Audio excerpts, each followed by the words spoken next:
thank you so much for everybody joining. I'm very honored to moderate this panel. And so I'm Stephanie Palomino, CPO and General Manager from Room 3D. This is the first manifestation of Cevat's vision of the Internet of Life made by the TMRW Foundation. Ackermann, thank you so much for joining us today. It's a big honor. And I would love to address you for the first question. So you built a career on building really meaningful connections and really made so the world banking much better.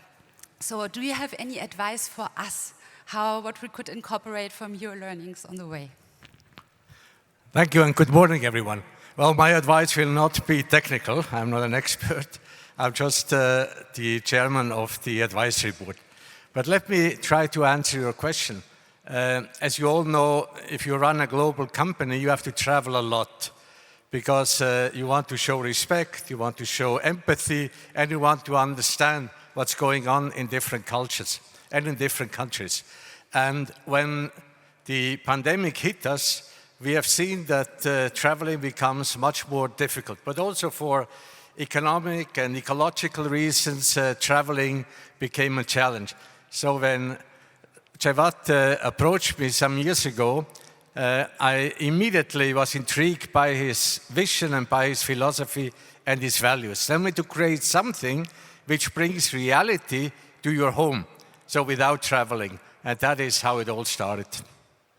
And I have to say, my daughter is a bit more involved in technical questions, so I asked her what I should do, and she said, Cevat is a genius because I know him from gaming, so join him. That's why I'm here. You just said it, the COVID crisis actually was really making these values even much more important. What is really the need people have? What do you foresee? Well, I think we are all in people's businesses, and social cohesion is so important. And we have seen that, of course, during the pandemics, but also actually, it started before that this becomes very difficult. And if you can create something where you stay in a room together, like in real life, and not on a flat screen or with headsets on or with avatars, some artificial puppets running around. No, real people. Someone sitting in Rio de Janeiro, someone in Tokyo, and someone here in Berlin, and you have the feeling, even having an alpine environment behind you, maybe, that you are really sitting in the same room. And what is even more important, that you can conceptualize, that you can work on. You have a chart in front of you, and you can work together and develop new ideas, new concepts. And that is absolutely a great concept. So Cevat, talking about Web3, so where you see there the needs for the people and how we should prioritize that? Yeah, first of all, again, I want to say, Dr. Ackermann, thanks for joining us today. And again, good morning as well. I forgot to address all of you. I was a bit nervous, believe it or not, after being so often on stage, I still get nervous every single time. So the most important thing, what we want to focus on is making technology more human, right? Bringing the human factor into technology. We think that by being inspired by reality is the most important thing. We don't want to escape reality. Yeah. While I think escaping reality is important for part of your day, right? Everybody has a hard work, like maybe a tough day, and he wants to escape into a game. Hey, I'm guilty of that myself. I built video games for a big part of my life. But I think when we look at the future of computing and the future of the internet has to serve people. It has to be about the human experience. And the most important gift and the most important service internet can do for us in our lifetime and forever in the future is to allow us to get together as human beings, right? That's our take on it. And the human factor here, the human experience means technology should make you forget at this point that it facilitates a get-together experience. i.e., if I sit together with somebody online, my mind should forget that actually I was virtually together. It should feel like I was really together. And there's this concept that is called the memory palace. Memory palace is a neuroscientific term, not coined in by us. It's an actual term by scientists, how people memorize 3D real experiences in life. So what happens is information in real life is stored into the memory palace. This spatial information. When we want to remember something, we revisit the memory palace and re-experience that. Technology today has failed to create memory palaces unless it's been in a video game. Why? Because in video games, people get together for fun. So we are inspired by that aspect, but we don't want to get together as soldiers or as racing cars. What we want to get together is as real people in a game-inspired way. And so the human experience is that part powered by gaming-like technology, but allowing us to build memory palaces over the internet, right? So human experience is focused. Accessibility is key. The second point, and what I know I'm answering a long version of the answer. Accessibility is key because only when technology is accessible to everybody, technology can kick into a network effect. And an effect where the benefit of the network gets stronger the more people get into the network, right? And so by being accessible, by being in the browser, by being one click away, everybody can access today the future of the internet. Nobody has to buy very expensive, very shiny, very nice devices. Yeah? You already have shiny, nice devices in your pockets. You have to click on them, right? And then you get together over the internet. And so accessibility is key. Scalability means everybody can use it and it will run. It's running on very optimized infrastructure, means that billions of people could be on it tomorrow. Yeah, please tell billions of people to be on it tomorrow. So it's possible immediately. So accessible, scalable, and human experience. These are my focuses. I think it's so inspiring. You bring all this knowledge from your past into the future to build the future. Dr. Ackermann, so from your experience from the banking world, what you could share with us, what we should bring into this new Internet of Life? Well, as Cevat just said, first of all, it has to be accessible but also affordable. I mean, you can, on your cell phone, you have immediately a three-dimensional internet, which is a great achievement. But for banking and for all companies, it's very important because if you remember some of the collapses we have seen recently, it's because the combination of social media, rumors on social media, and digitization.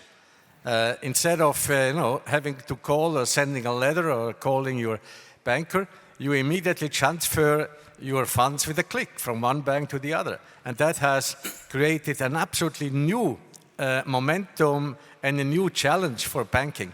So in the future, to have a way to communicate at any time with the relationship manager in your company is a great achievement. And I think that is especially something which we can use also in banking, but in other companies. You want to have advice. You want to see people on the screen which you trust, whom you know, whom you can relate to. And I think that is the big advantage.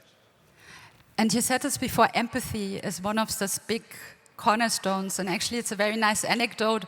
Whoever is starting in the company, and we have this survey when you start, and it's very interesting, the most important skill everybody, why ever, is answering empathy. And I think this is something, and tomorrow what all unites us. Yeah. So also when we looking at the Tomorrow Foundation, is there any project was so far very inspiring to you? Well, you have seen in the short video, for instance, the schooling side, which is great. I mean, we have all seen during the pandemic, it didn't work so well, to be honest, the whole digitization. But if you had, the feeling of being in a room with the same teacher in front of you, that would be great. But even maybe more important in the health issues, if you could go with your kids who maybe suffer from whatever disease, instead of traveling to see the doctor or the hospital, you could do that and your child would feel somewhat familiar with the environment because she or he has been there before. And I think that would be a tremendous help even for children, but also for parents in such a situation. And that is a project which we are developing, and I think that's a very important one also for humankind in general. So people all talk about crisis, poly-crisis. The world seems to be going worse every day, but we also see a lot of optimism. So what do you see, what's there in the moment makes you optimistic? Well, I think such a conference shows and demonstrates that there is a lot of enthusiasm and a lot of optimism still in place, rightly so, by the way. And that's why I joined the advisory board. We have an advisory board who is really composed of a lot of people with leadership qualities in politics, in advisory, in legal, in other areas. And we meet every month, virtually every month, and for several hours, and everybody tries to contribute as much as we can. But having said that, it's a hard journey. We are not yet at the end. I think it will need a lot of work putting into that endeavor, and we will probably see successes and failures. That is always the case in new ventures. That's why I always like to quote the American poet Robert Frost, who said, we have promises to keep and miles to go before we sleep, and we are not sleeping yet. Thank you, Dr. Ackermann. And yeah, thank you for every month. I can say he gives extremely good feedback. I can really recommend him as an advisory board member. So, Cevat, do you have any closing words for us? Yes, I think it's always critical to understand the past to know where the future goes, right? We need to learn from the mistakes, we need to learn from, and we always have to step out of our life and sometimes and reanalyze what's going on actually, what's going on with my data. For example, recently, a very big search company announced that they're going to harvest all data to train the AI, right? And that's a several trillion-dollar company that is going to harvest every single person's data out there for profit, right? And I think we need to learn how to do better than that, how to either use data with consent or find other ways to bring artificial intelligence or Web3 to the world at service for people without compromising the privacy, with serving truly the needs of people. We need to learn from the past to define a better future for the generations to come. For whatever I look at every decision we take at TMRW Foundation through the lens of my kids. We embarked on a journey for the future of the internet that is going away from 2D pages that are connected in the internet, but into an interconnected 3D spaces where people will come together for all kinds of purposes. And we have to make sure when we do this, we maintain the line of inclusion, we maintain the line of accessibility, i.e. it's available for everyone. It's no matter from which socioeconomic background you come from, and no matter which device you are on, so there's no gatekeeping, right? We empower everybody because everybody should benefit from the future. So these are important notions, and also the business model. I don't like this view which has happened in the last decades where people create businesses for profits at the cost of planet and people, and then they build foundations to try to do good. And they do good, and it's still needed to be doing good. I'm not saying they shouldn't do that, but they should, to begin with, build better profit models that are inherently right from the beginning. And we are trying to set an example for future startups to do right and think a bit harder. It's easier to earn money at cost of other things, but it's more gratifying and more sustainable to earn money and profits while you do good, while you empower people and planet. So a sustainable for-profit foundation model, I hope, will be an inspiration for others to go as well. Whether this is the future of the internet or AI or any kind of startup, I am 100% convinced it's applicable to any industry and any business. So I think learn from the past, respect being human, empower humanity, empower people and planet, and build and make sure your business model is doing right and good for people. We have a couple of minutes left over. There's always one story I love when you tell it. It's like, why the hell, you could be sitting on a beach somewhere and just chill. Why the hell you do all this? You know, it was interesting. We were in a company boat tour, right? Which was, we offset the carbon later, by the way. But interesting, somebody was like, you could do this every day. Yeah, but you know, I'm the kind of person that when I take a vacation, I get stressed about the fact that I'm not doing something for my kids, stressed about the fact that I should be doing what my parents have been doing for us, which were, they worked their whole life to make a better future for us. And I think we owe it to new generations to do right and not just be about ourselves, but to be about anybody else around us as well. Whether it is our kids or people, we have to be compassionate. If we can do something about it, we should do something about it. And my philosophy is, in our world, in our capacity, we have the means to contribute to a better future of the internet, and that's what we embarked on. I know it's not a small goal, right? We're talking about nothing but the future of the internet, but I think we have a shot at it, at least changing the course of the current internet for good, right? And I really like doing the right thing in life. It's far more gratifying than to be on a beach and retire. Yeah. And I think Dr. Ackermann is a person that will never retire too. As you can see, he's fully active, he's sharp as ever, and he's one of the greatest human beings I've ever met. Thank you again for joining our advisory board and adding to our journey. It's a pleasure. So thank you, everybody. And yeah, we have to leave you now. So thank you, Nico. Yeah, we have a few questions from the audience, so thanks for using Slido, and we're actually going to... Oh, sorry. I forgot the programming point. Exactly. You are. But I'll take one question, if there's one question. I mean, just Dr. Ackermann has to leave. He's on a schedule. Okay, just like, what are the three biggest obstacles Dr. Ackermann, to make Web3 a reality? He needs to leave urgently. That's fine. Thank you so much. Yeah, I'll take one more question. Yeah. All right, let me sit down then with you guys. Thank you for Mr. Ackermann. Yeah, the three biggest obstacles to overcome to make Web3 or the Internet of Life a reality. Sorry, I was still distracted. Yeah, three biggest obstacles we need to overcome to make it a reality. Yeah, I think currently we should define Web3 more clearly, right? Yep. Or more broader, for that matter.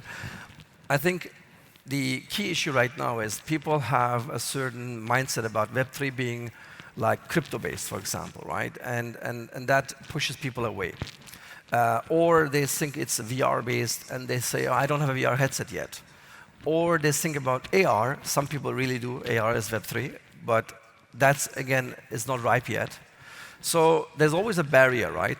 And I think what's key is that it becomes accessible to begin with, and we clarify it's in the needs of you. It's going to empower your needs. It's going to serve you in so many purposes in your life. And so being accessible, being inclusive, and being truly an inspirational experience. It has to be a great experience to begin with. Like any great game, right? It has to be delightful, it has to be amazing, it has to be truly next gen, but not at the cost of access. Right? One last question. Are there some kind of products or services that you think already reflect some of these ideas that you talked about, that one can use already today? Yes, and I hate to plug our own thing here, but Stephanie is running our very interesting and exciting and next generation get-together for work, all kinds of reasons platform called The Room, under room3d.com. You can experience it today. Yeah, it's live, and it's going to launch. We are in beta, and we are super happy to welcome you all as test users. So, yeah, you can address me later. Room3d.com. Try it out. There's a free version, and give us feedback. It's beta. We're working very hard on it, and need any feedback. Yeah, and room3d.com encapsulates what Internet of Life is about as a first manifestation. It's accessible, running in the browser on every device. It provides a next generation experience of the future of the internet for a certain area of your life, which is like collaboration, co-working, co-creation, and things like that. And it gives you this get-together experience, face-to-face. And there's even a Paris coffee shop where you can have a business meeting if you want. So it has amazing locations too. Cevat, Stephanie, thank you so much. Again, thanks to Mr. Ackermann for joining us today. Thank you. And best of luck, yeah, with the launch.